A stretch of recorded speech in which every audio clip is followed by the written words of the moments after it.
네, 반갑습니다. 네, 저는 미구 효산이라고 합니다. 현재 열애선원 주직을 맡고 있고요. 또 지금 불교신문의 열반경을 연재하고 있어서 오늘 여러분들과 이렇게 같이 할 수 있었던 것 같습니다.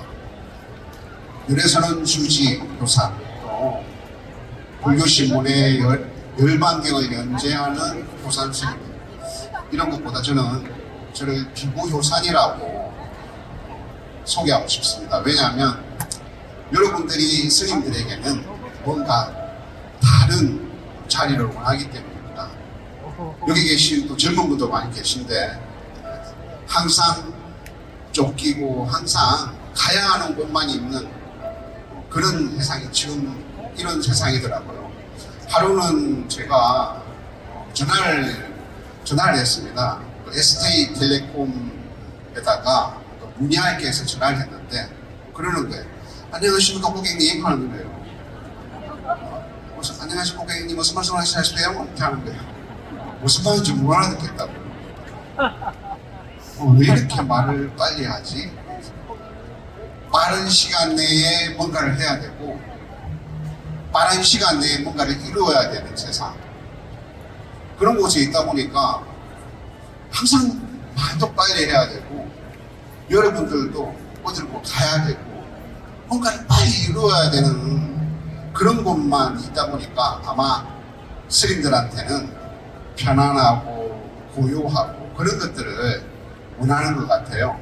그래서 여러분들은 항상 한숨이 나올 때마다 이렇게 한숨이 나올 때마다 저를 찾는 것 같습니다. 힘들다, 그죠? 정말 우리 아들이 잘 돼야 될 텐데 이렇게 힘들다 할 때 저를 찾고 스님을 찾고 뭔가 스님이 아니더라도 쉬어갈 곳을 찾는 것 같아요. 한번 여러분들이 휴 하면 제가 다시 한번 인사드리겠습니다. 왜냐하면 찾는 곳이 바로 스님이 해주니까 한번 휴 해볼까요? 안녕하십니까, 비구효산입니다. 반갑습니다.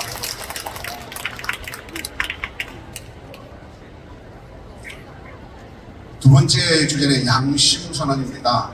뭔 스님이 양심선언이냐, 뭐 커밍 아웃 하려고 하느냐, 뭐 홍석 처리가 하는 거고요.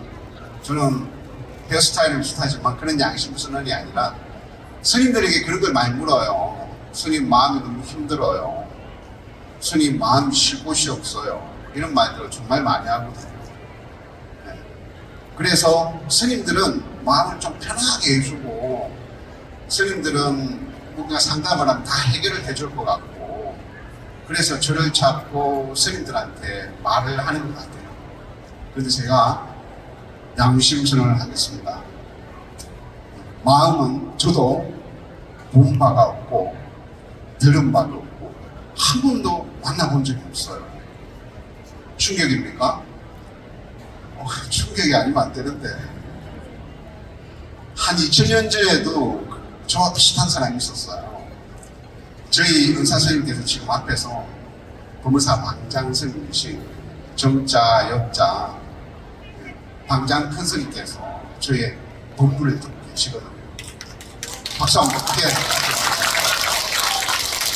제가 왜 박수를 부탁하냐면요, 제가 은사 스님을 모시고 스님 제가 출가하겠습니다 했던 그때가 달마 스님, 여러분 들어보셨죠? 못 들어보시면 계실 거예요. 그래도 달마 스님은 알잖아요. 뭐 달마 역경경 해가지고 막 무협지에도 나오고 그건 알죠? 저는 달마 스님의 제자 해가가 달마 스님 찾아갔을 때 그렇게 말합니다. 스님 마음이 너무 힘듭니다. 마음이 곳이 없습니다. 그렇게 말했거든요. 저도 그때는 제가 해가 스님을 모르고 달마 스님을 몰랐을 때였습니다. 지금 방장 스님께 인사를 드리고 제가 그렇게 말했어요. 스님 마음이 너무 힘듭니다. 그랬어요. 그래서 그때의 스님을 만나는 마음이 아마 지금 여러분들이 스님을 찾고 저를 찾는 그런 마음인 것 같아요. 그런데 닮았으니 뭐라고 한 줄 알아요? 마음은 볼 수도 없고 잡을 수도 없고 그리고 만나볼 수도 없다. 네 마음을 한번 꺼내봐. 그렇게 했던 거예요. 마음은요 언제 볼 수 있냐면 화가 막 났을 때, 화가 났을 때 내가 마음이 느껴져. 마음은 보는 게 아니라 우리는 마음을 느껴요. 마음을 느끼고 그리고 어떻게 해요? 배가 고프면 먹어야 되겠다 하고 마음을 느끼는 게 아니라 어떻게 합니까? 마음을 추구해요. 배고픔을 따라가고 배고픔을 추구해요. 우리는 그렇게 마음을 보거든요. 근데 진짜 마음은 그렇지 않아요. 그게 양심선언이에요. 그래서 스님들한테 자꾸 마음을 물으면 안 돼요. 스님, 물어도 되는데 어떻게 물으면 안 되냐면 스님, 우리 아들이 시험을 쳐야 되는데 어떻게 시험을 쳐야 될까요? 서울대학에 가는 어머님이 저한테 물어. 저는 서울대학 가는 사람만큼 공부를 안 했는데 저한테 물어. 스님, 집을 팔아야 되는데 어떻게 해야 될까요? 물어. 저는 집을 팔아본 적도 없는데 저한테 물어. 그죠? 모든 것을 스님한테 물어요. 스님들은 바로 그런 자리입니다. 여러분들한테 비어있는 공간, 힘을 주는 공간, 쉬어가는 공간, 마음을 내려가는 그런 사람을 대표해서 바로 스님들이 있는 것 같아요. 그래서 스님들은 많이 쉬어가라고 머리에도 아무것도 심지 않았어. 그죠? 안 웃으시네. 머리에도 아무것도 없어요. 얼마나 편해요. 머리가 좀 짧으면 남자 같잖아요. 그죠? 머리가 너무 길면 여자 같잖아요. 남자도 아니고 여자도 아닌 자리. 그죠? 젊은이도 아니고 늙은이도 아닌 자리. 많이 가진 자도 아니고 적게 가진 자도 아닌 자리. 그 자리를 대표하는 그런 분이 바로 스님들인 것 같아요. 여러분들이 스님에게 기이합니다 라고 할 때 스님들을 존경한다기보다는 자꾸 여러분들이 그쪽으로 마음이 가는 거예요. 사실 거기가 정말 편한 자리예요. 정말 편한 자리예요. 아무것도 없는 자리. 아무것도 놓을 곳이 없는 자리에 있으면 정말 편안한데 우리 스님들이 거기에 전문가. 그래서 여러분들이 스님을 찾는 거죠. 그래서 양심스님이 어떤 양심스님이냐면 스님들은 마음을 보여줄 수 없습니다. 스님은 여러분들한테 마음을 잡히게 건네줄 수 없습니다. 단지 마음을 멈추는 방법을 알려줄 수 있어요. 제목이 대질신문입니다. 대질신문. 좀 마음이 제목이 섬뜩하죠. 왜 대질신문이냐면 이 마음이라는 거는요 참 희한해요. 제가 마음을 금사실 같이 치조실 같이 이런 곳에 딱 모아가지고 우리 스님들은 그것을 선방이라고 합니다. 우리 젊은 분들이 선방에 갔으면 참 좋고 한번 가보면 정말 좋고 아무것도 없어요. 조용. 너무 소리가 없어서 너무 조용해. 너무 조용하다 보니까 옆에 있는 분의 숨소리도 들고 그 숨소리가 고요한 숨소리가 아니면 뭔가 쫓기는 숨소리가 다 들려요. 그런 곳에 마음을 우리 모든 스님들은요 한 10년 정도 그 마음을 바라봐요. 그래서 마음을 보여줄 수는 없는데 본 경험을 말해줄 수 있어요. 그 마음은 어떤 마음이냐면 마음은 나를 따라다녀요. 마음은 나를 따라다녀요. 여기 직장에 나가면요 내가 뭔가 잘못했어요. 내가 뭔가 실수를 해서 잘못 기입하고 뭔가 잘못했어. 그래서 직장 상사가 불렀어요. 너 왜 이렇게 했어? 내가 잘못한 건 맞아. 그런데 내가 잘못한 건 맞는데 그 얘기를 들으면 기분이 좋습니까? 싫어요. 싫어요. 어떻게 말해주기를 원합니까? 아유, 그죠? 이렇게 말해주기를 원해요. 아유, 뭔가 잘못했네. 아, 왜 이렇게 잘못했어? 물론 그런 분 아무도 없을 거예요. 그런데 마음속에는 그런 걸 원하죠. 그죠? 네. 이 마음이라는 놈은 나와 항상 같이 하는. 어떻게 같이 하느냐 하면, 보는 나, 듣는 나, 느끼는 나와 항상 같이 해요. 그래서 내가 존중받기를 바란다는 것은 이 세상에 아무리 사람이 많아도, 아무리 가족이 있고 아무리 아내가 있고 아무리 많아도 보고 듣고 느낄 수 있는 것은 누굽니까? 나밖에 없어요. 마지막에는 나만 남아요. 아무리 몸이 아파도 결국 느끼는 건 나거든요. 그래서 아픔마저도 존중받고 싶은 거예요.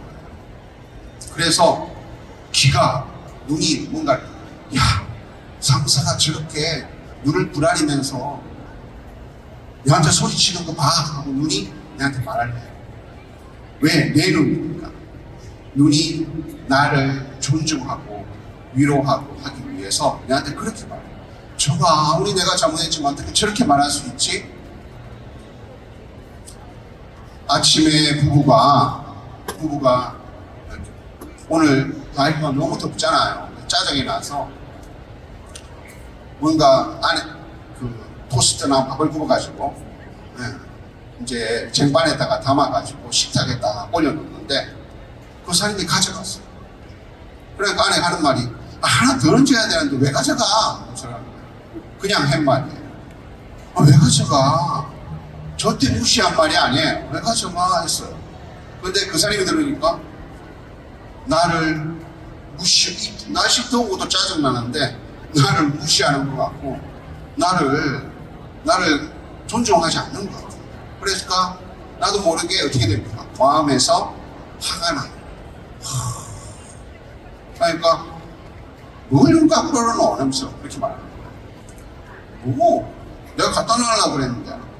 그럼 또 상대방이 아내가 뭐라고 말해요? 뭐라고? 아니 내가 무슨 말 했다고? 하면서 말을 주고 받으면서 마음이 커지죠. 그죠? 점점점 마음이 커집니다. 그래서 마음은 나를 따라가요. 보고 듣는 것을 따라가면서 점점점 따라갑니다. 점점점 따라간다는 것은 점점 커져요. 점점 커져요. 아침에 직장 상사나 가족들에게 뭐 주위 있는 사람에게 어떤 말을 상처의 말을 들었어요. 상처의 말을 들으면 가슴속에 박혀요. 부처님 말씀 중에 있어요. 그죠? 가슴속에 박혀요. 이 박히는 게 너는 도대체 회사에서 무슨 면목으로 월급을 받고 있어? 당신 도대체 여기서 뭐 하는 거야? 응? 자식 교육을 어떻게 시켰는 거야? 뭐 그렇게 한마디를 들었어요.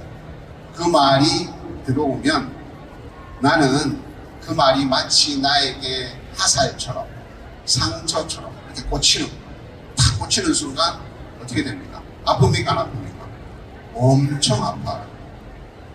그래서 나는 이 아픈 거를 계속 너무 아프니까 이거를 뽑아야 되겠습니까? 뽑아야 되겠습니까? 뽑아야 돼요. 뽑아내야 되는데 이상하게 안 뽑고 있어요. 왜 안 뽑고 있는지 알아요? 이 빼주는 거를 존중받고 빼주기를 원하는 거예요. 미안해 하면서 한마디 해주기를 바라면서 내가 소리 질러서 미안해 하고 존중받기 위해서 꽂히고 계속 꽂히고 있어요. 계속 꽂히고 있으니까 어떻게 됩니까? 점점 화가 나. 어떻게 내게 그런 말을 할 수가 있지? 어떻게 내게 그런 말을 할 수가 있지? 계속 마음속에서 되뇌. 그때 그 표정 봐. 그때 그 눈빛 봐. 그때 그 느낌. 널 무시한 거야 하고 나가 보고 듣는 모든 보고 듣는 그 느낌을 나의 마음속에 계속 말을 해줘. 마음은 그것을 듣고 상처받았다. 내가 고통스럽다라는 생각을 계속 하고. 그래서 하루 종일 꽂고 있어. 하루 종일 꽂고 있다가 점점 커집니다. 걱정이 점점 크듯이 독에 중독된 사람처럼 얼굴이 점점 굳어집니다. 모든 것이. 그래서 아침에 맞았던 화살을 계속 꽂아두고 저녁 때까지 계속 꽂아줘요. 그러다가 집에 와서 남편이나 또는 회사 직장의 상사가 묻습니다. 야, 밥 먹으러 가자. 밥 먹으러 가. 마치 아무것도 안 한 것처럼. 아내분들은 그 사람들 마찬가지로 잘 지냈어? 나는 화살을 계속 꽂고 있는 거야. 나는 너무 고통스럽고 내 고통을 몰라주는 거야. 그러니까 어떻게 됩니까? 뭐라고? 하고 소리를 치는 거야. 나도 너무 화가 나니까 어떻게 되는 거야? 내가 너무 고통스러워서 견딜 수가 없다 라는 생각을 가지게 되죠. 그래서 이 나라는 이 마음이라는 것은 나를 쫓아가요. 계속 쫓아가요. 점점 커지고 점점 고통스러운 곳에 고통을 더한다. 그래서 부처님께서 그렇게 말씀하세요. 아니, 화살이 꽂힌 자가, 화살이 내 마음에 화살이 꽂혔는데 화살이 어떤 독이 묻어 있고 어떤 독으로 되어 있고 어떤 말을 했고 내게 어떤 말을 했다는 생각을 하지 말고 그 독의 화살에 그 화살의 독이 어떤 성분이 되어 있고 어떤 것이라고 생각하지 말고 벌써 뽑아야 되는데 어떻게 한다? 계속 뽑고 있다. 그렇게 마음은 우리가 보고 듣는 거와 같이 합니다. 그런데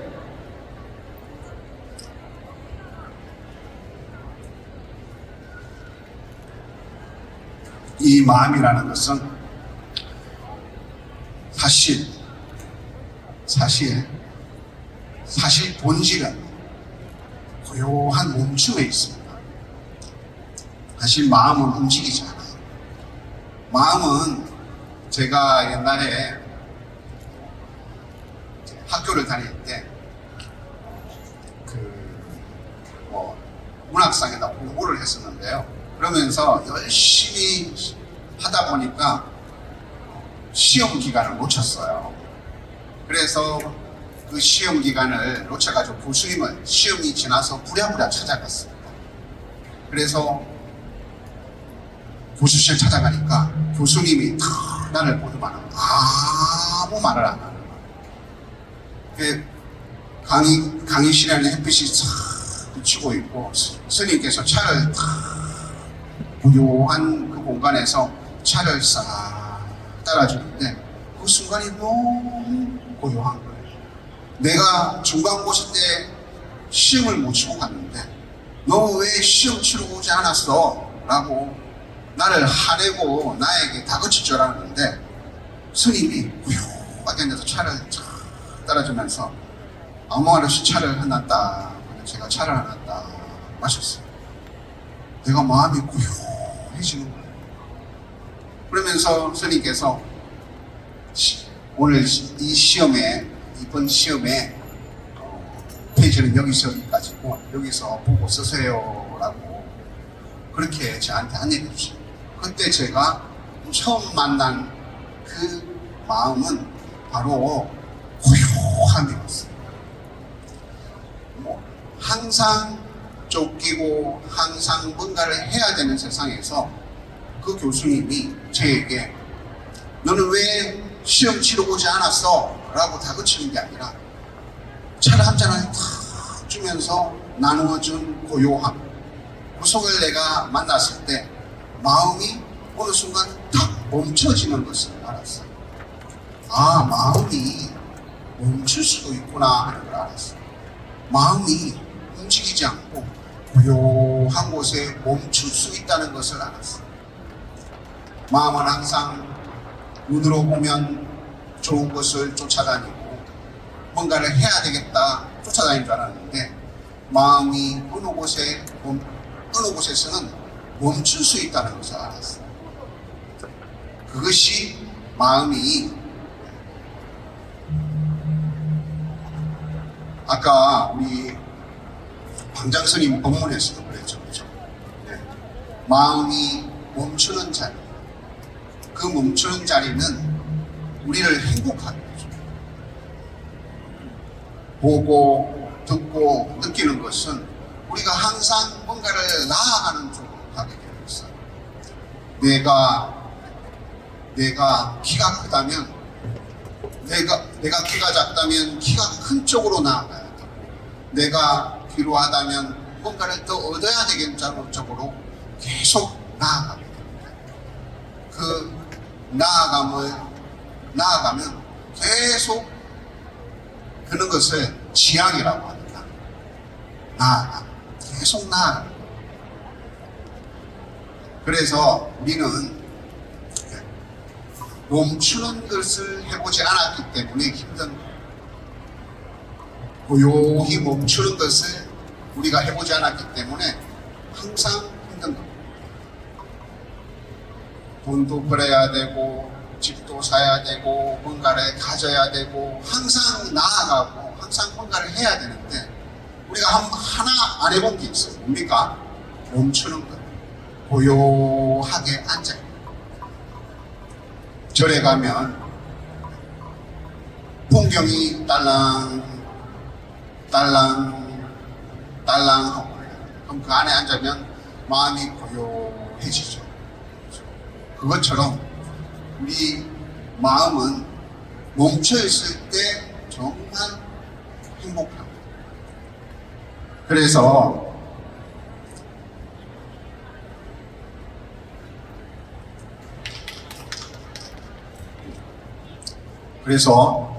우리는 마음을 연결해야 돼요.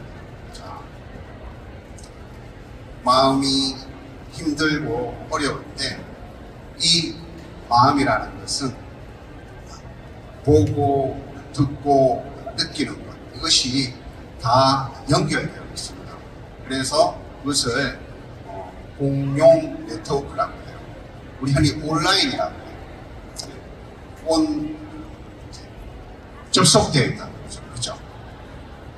우리 스님, 마음이 어떻게 고요해질 수 있습니까? 라고 하면 모두가 하나가 연결되어 있기 때문에 하나만 고요해지면 되는 거예요. 그래서 보는 것은 항상 큰 것을 쫓아가고 듣는 것은 남의 소리를 쫓아가는데 우리 이 호흡은 아까 안장선생님 본문처럼 숨을 들이쉬고 내쉬는 이 호흡은 고요함을 따라가기 때문에 평안한 마음을 줄 수가 있습니다. 자, 그래서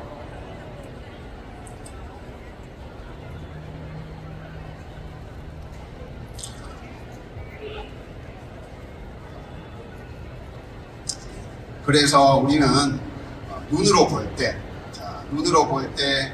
숨을 들이쉬고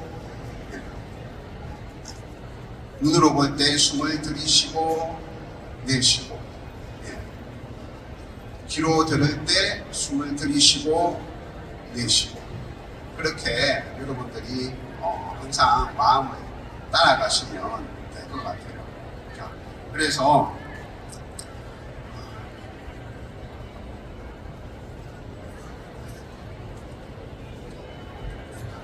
오늘 이런 자리가 처음이라서 처음에 준비했던 것만큼 잘 안 되는 것 같아요. 그래서 방향을 하고 있습니다. 뭔가 많이 준비했는데 뭔가 잘 안 되는 것 같아요. 그래서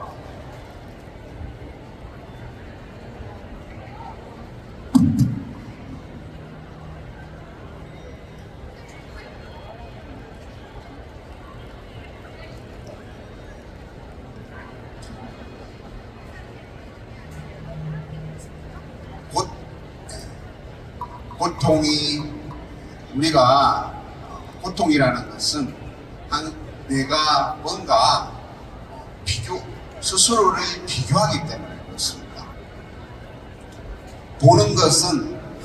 우리가 보는 것은 항상 한 것을 쫓아가요.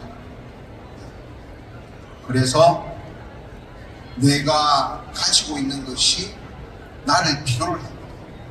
나는 키가 크다, 키가 작다. 내가 보고 듣고 내가 보는 것에서는 항상 내 스스로를 큰 것에 비교해서 키가 작다.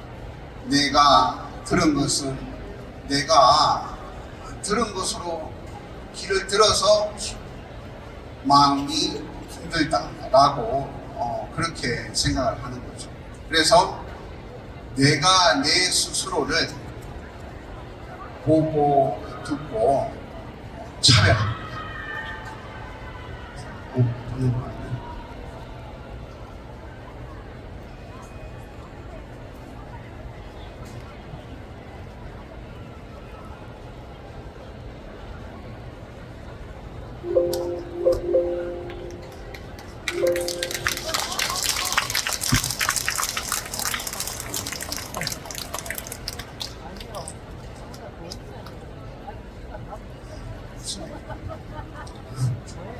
죄송합니다.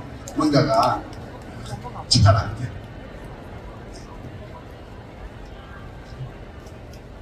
괜찮아.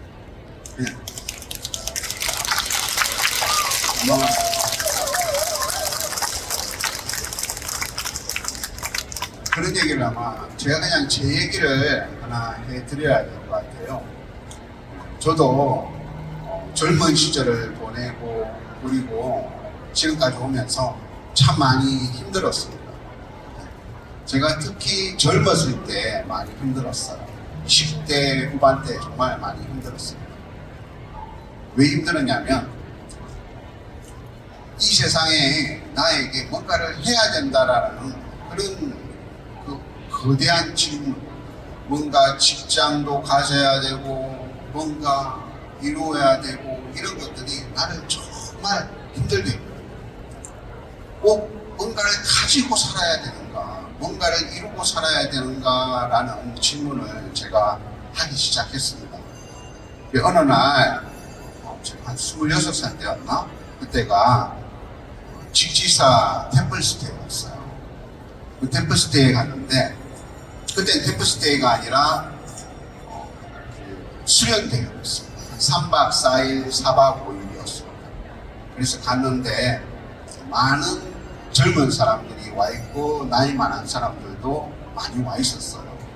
그래서 거기에서 프로그램 중에 지금은 직지사가 많이 변했는데 징계루가 강물에 이렇게 반쯤 걸쳐져 가지고 그렇게 물이 흐르고 있어서 직지사 징계루 끝에 딱 앉아 있으면 밑에서 물소리가 들려요.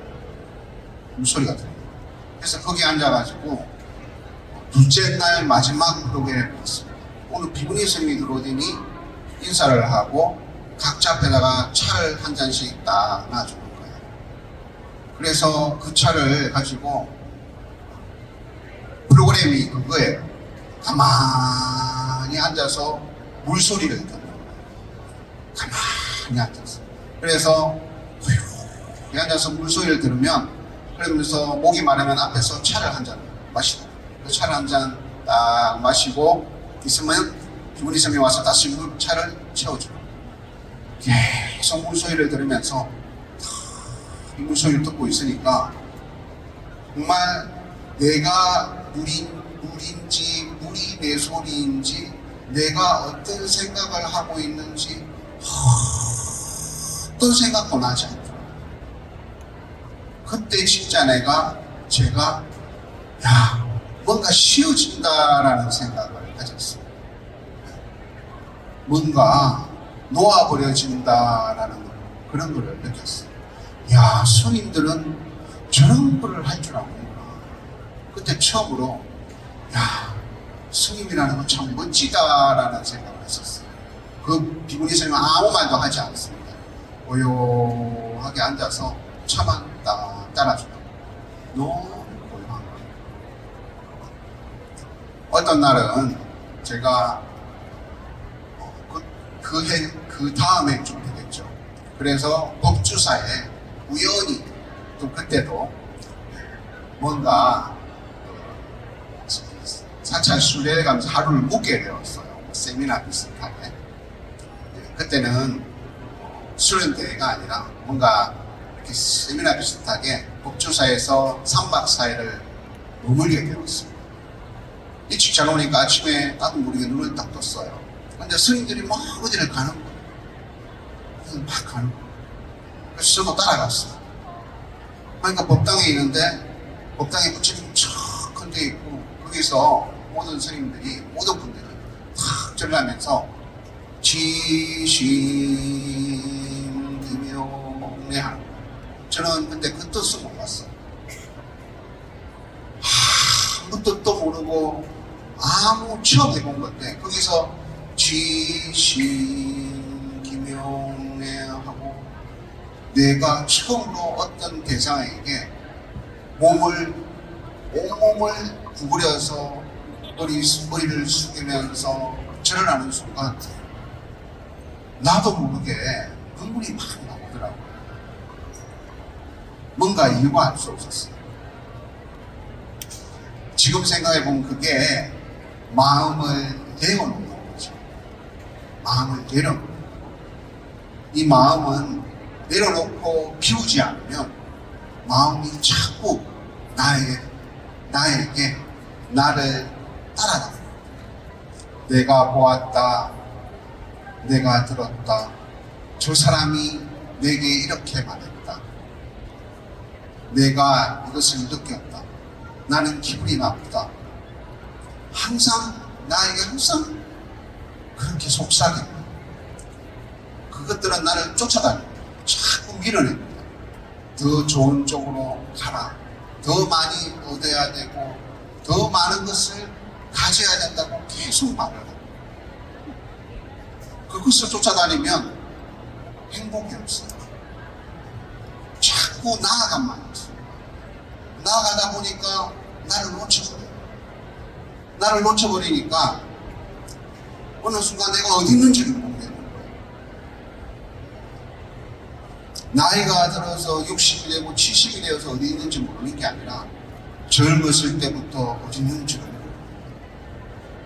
내가 자꾸 어디로 가야 할 것만 같은 거예요. 나는 좀 쉬고 싶어요. 아무것도 안 하고 싶어요. 멈추고 싶어요. 그래서 절에서는 여러분들한테 그렇게 말하는 거예요. 아무것도 하지 마세요. 아무것도 하지 마세요. 아까 반야스님도 그러셨죠? 숨만 쉬세요. 숨만 쉬세요. 숨을 들이쉬면서 숨만 내쉬세요. 숨만 내게 남은 것은 오로지 이 들이쉬는 숨 하나. 내게 남은 것은 오직 이 내쉬는 숨 하나. 나의 얼굴은 이쁘다, 못났다, 내가 구분짓고 남이 구분짓고 그곳에서 숨을 들이쉬고 내쉬면서 쉬어갈 수가 있는 거예요. 키가 크다, 키가 작다 걱정할 필요가 없어요.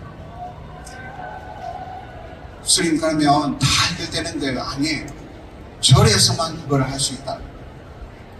부처님의 법 가운데서 그러한 얘기를 해준다는 거예요. 이 세상에는 쉬어갈 곳이 없다. 이 세상에는 부처님께서 쉬어갈 곳이 없다고 했습니다. 아무리 돈을 많이 벌고 아무리 무언가를 이루어도 쉬어갈 곳이 없어요. 그래서 부처님께서 아까 말씀하신 것처럼 숨을 들이쉬고 내쉬고,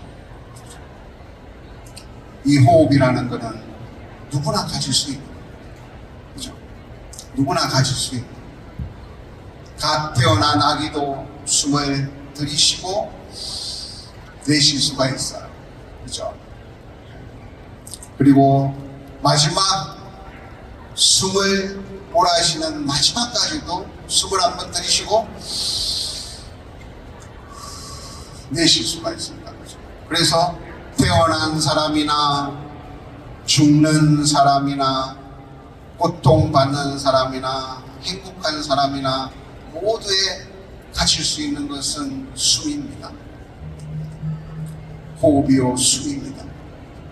그래서 내가 오늘 너무 행복하니까 나는 호흡을 반만 쉬어야지. 그래서 숨을 반만 들이쉴 수 없죠. 이렇게 들이쉴 수 없어요. 숨은 있는 그대로 들이쉬죠. 아까 말씀하신 것처럼 숨을 들이쉴 때, 자, 우리가 숨을 들이쉴 때는 우리 삶 자체입니다. 숨을 들이쉴 때는 밖에 있는 공기를 내가 안으로 들이마실 때는 마치 우리가 밥을 먹는 것처럼 내 것이라고 여겨서 빨리 먹으려고 해요.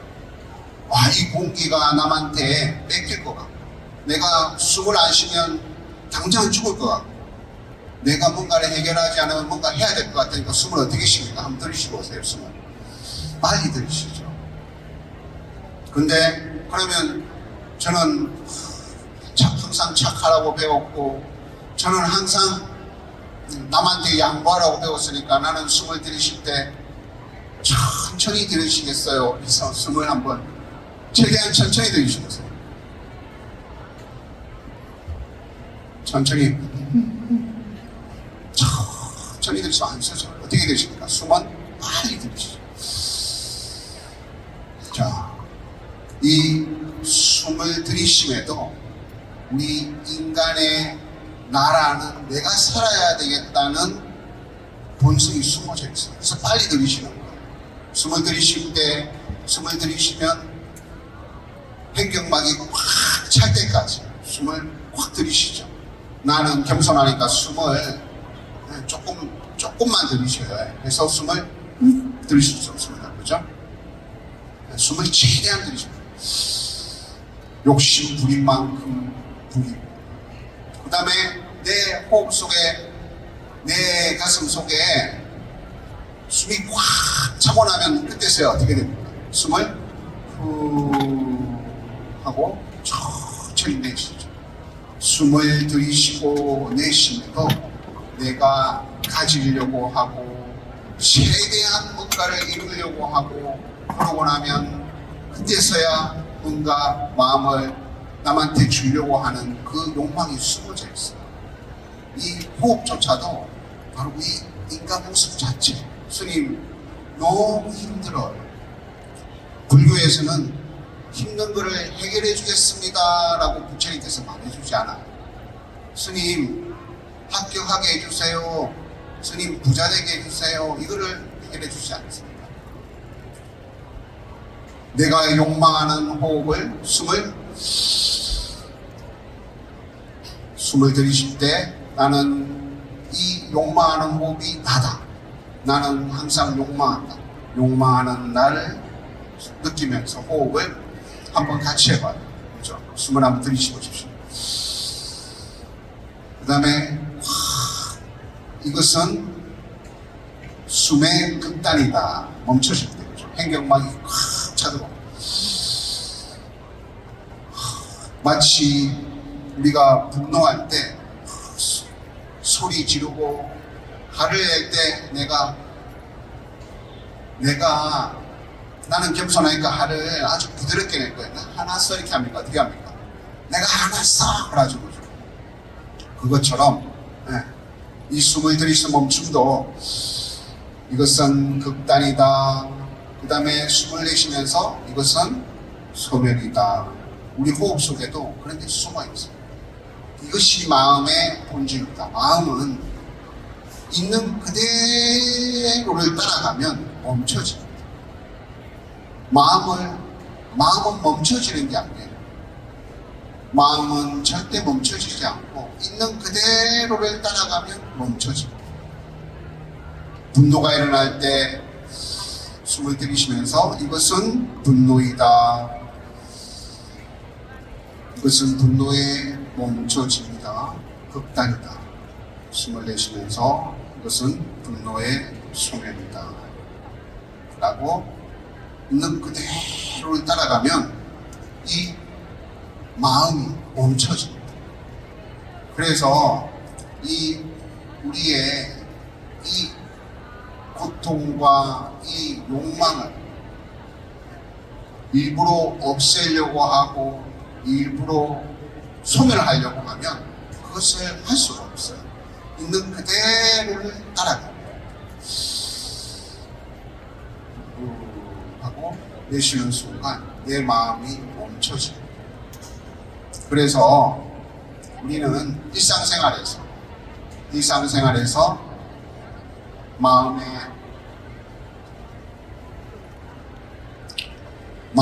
연대가 필요합니다. 마음의 연대. 마음이 하나하나 연결되어 있는 연대가 필요합니다. 아까 네트워크라고 했죠. 그렇죠? 네. 일상생활에서 길을 걸어갈 때도 걸어가는 순간 내가 아까 호흡처럼 그렇죠? 마음을 느끼면서 발끝에 하나, 둘, 셋, 넷, 다섯, 여섯. 마음은요, 희한한 게 하나만 볼 수 있는 게 아니라 수십 가지. 여러분들이 학교에 갈 때, 마음의 발끝을 생각하면 거기 있는 거를 잃어버리는 거 아니에요. 아니에요. 마음은 눈도 보고, 코도 보고, 느낌도 보고, 생각도 보고, 동시에 모든 것을 보는 능력을 가지고 있습니다. 그래서 길을 걸어갈 때 내가 어디로 간다고 생각하면서 발끝을 탁 느끼면 마음이 발끝에 지하철에 서서 손을 잡고 있으면, 앉아있으면 상대방이 나를 쳐다봅니다. 그러니까 나도 민망해가지고 핸드폰을 막 하면서 부끄러우니까 막 하고, 그때 지하철에 앉아서 숨을 들이쉬고 내쉬고 그렇게 하다 보면 모든 것이 연결돼요.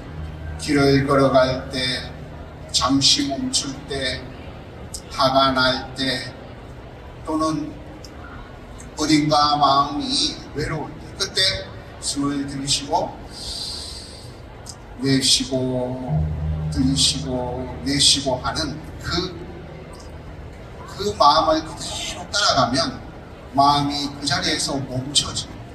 그것이 마음의 연대. 그래서 마음이 멈춰지는 그 자리에서 아까 말씀하신 것처럼 화가 날 때 내가 너무 화가 나서 막 소리를 지르고 나면, 내가 너무 화가 나서 이 분노는 도저히 내가 남에게 주지 않으면 나는 도저히 못 참겠어 해서 소리를 지르는 거거든. 그래서 남에게 주고 나면 마음이 시원합니까? 시원하지 않습니까? 안 시원하죠. 상처만 납니다. 마음에 상처만 납니다. 폐허가 돼요. 모든 것을 썰어버려요. 모든 것을 썰어버려요. 다시 시작해야 돼요. 남편이 아내가 남편에게 소리를 지르고 나면 그 다음부터는 처음 다시 시작해요. 미안하다 말도 못하고 옆에서 어슬렁 하면서 밥 먹었어? 밥 먹나? 하면서 뭐 그런 말을 해요. 그러면서 눈치 보고, 그러면 상대방은 아무 말 하지 않습니다. 화가 났습니다. 모든 것이 폐허가 돼요. 그 폐허가 되는 자리, 그 자리는 결국 나도 아프고 남도 아픈 자리거든요. 그래서 우리가 화가 날 때 잠시 아주 1초만 탁 멈춰요. 아까 제가 어느 절에 갔는데 스님이 차를 한 잔 탁 내려주는 그 멈춤의 시간이 필요하듯이, 제가 법주사에 가서 머리를 숙이면서 마음을 조아리는 그 순간이 필요하듯이, 뭔가 마음에 일어났을 때 잠시만 멈춰요. 숨을 한번 들이쉬는 시간만큼 멈춰요. 여보, 나 너무 힘들어. 누가 힘든데? 곧바로 대응하려고, 곧바로 뭔가 이루려고. 잠시 멈춰서 옆에서 같이 있어주기만 해도 그 고통은 사라져요. 잠시 멈춰요. 그래서 멈추어서 호흡을 들이쉬고 멈추고 내쉬을 따라가면 마음이 그 자리에서 따라가지 않고 머무르게 됩니다. 그 머무는 자리는 우리를 있는 그대로 행복하게 해줍니다. 그래서 어떤 것들 하지 않아도, 어떤 것도 이루지 않아도 이 불교라는 자리에서 여러분들에게 쉼이라는 것을, 휴식이라는 것을 줄 수 있는 것은 바로 그러한 멈춤의 자리입니다. 그래서 여러분들이 지금부터 일상생활에서 하루하루 모든 일들이 일어날 때 한번 탁 멈추는 그 순간, 그 순간을 꼭 가지려고 한다면 그러한 고통에서 벗어나실 수 있을 겁니다. 그래서 오늘 여러분들과 나누었던 이 쉼의 법문은 바로 멈추는 그 자리에서 모든 것들이 행복으로 갈 수 있는 시간이다라는 것을 여러분들에게 나눠드리면서 마치도록 하겠습니다. 감사합니다.